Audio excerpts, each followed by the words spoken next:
മലയാളത്തിൽ ഏതൊക്കെ അക്ഷരങ്ങൾ വരെയാ പഠിച്ചത്? വ്യഞ്ജനാക്ഷരങ്ങളില് ണ വരെ പഠിച്ചല്ലേ. അടുത്തത് എന്താണ്?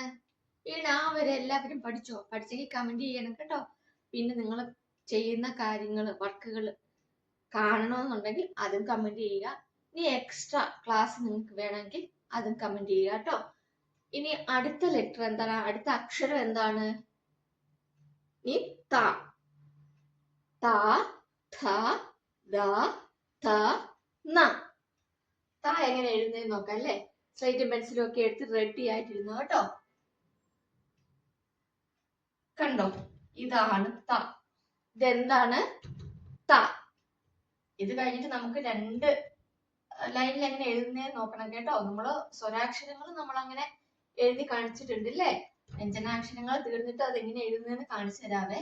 ഇതാണ് ത. ത എങ്ങനെ എഴുതുന്നതെന്ന് നോക്കിയേ. ആദ്യമേ ഇങ്ങനെ എഴുതി. ഇത് റാന്ന് പറയും. നമ്മൾ പഠിച്ചിട്ടില്ല, ഇനി പഠിക്കാൻ പോകുന്നതേ ഉള്ളൂ കേട്ടോ. ഇത് കണ്ടോ, ഇങ്ങനെ. അതേപോലെ തന്നെ ഒരു പ്രാവശ്യം കൂടി ഇതിന്റെ അകത്തോട്ട് കയറ്റി ഇങ്ങനെ എഴുതുക. അതായത് ഇങ്ങനെ എഴുതുക. പിന്നെ ഇതുപോലെ തന്നെ ഇതിന്റെ അകത്തൂന്ന് തുടങ്ങുക. കണ്ടോ, ഇതാണ് ത. എന്താണ്? ത. ഇത്രേ ഉള്ളൂ. ഈസി അല്ലേ? ഇതൊക്കെ പഠിക്കാൻ വളരെ ഈസി അല്ലേ. കണ്ടോ, ത. സ്ലേറ്റും പെൻസിലും ഒക്കെ എടുത്തോ. നോക്കിക്കേ എങ്ങനെയാ. ആദ്യമേ നമ്മൾ ഇങ്ങനെ എഴുതിയല്ലേ. ഇങ്ങനെ എഴുതി. നിങ്ങളൊന്ന് എഴുതിക്കേ. ഇങ്ങനെ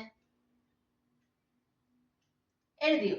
എന്നിട്ട് നമ്മൾ എന്ത് ചെയ്യുക? ഇതുപോലെ തന്നെ ഇതിന്റെ അകത്തൂടെ കയറ്റി ഒന്നും കൂടെ എഴുതുക. അങ്ങനെ ത.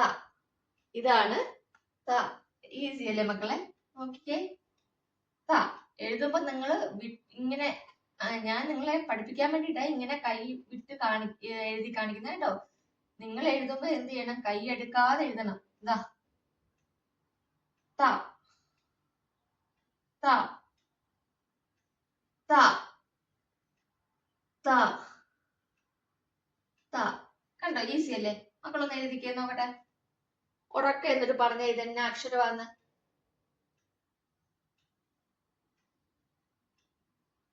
എഴുതിയല്ലേ? ത, ത,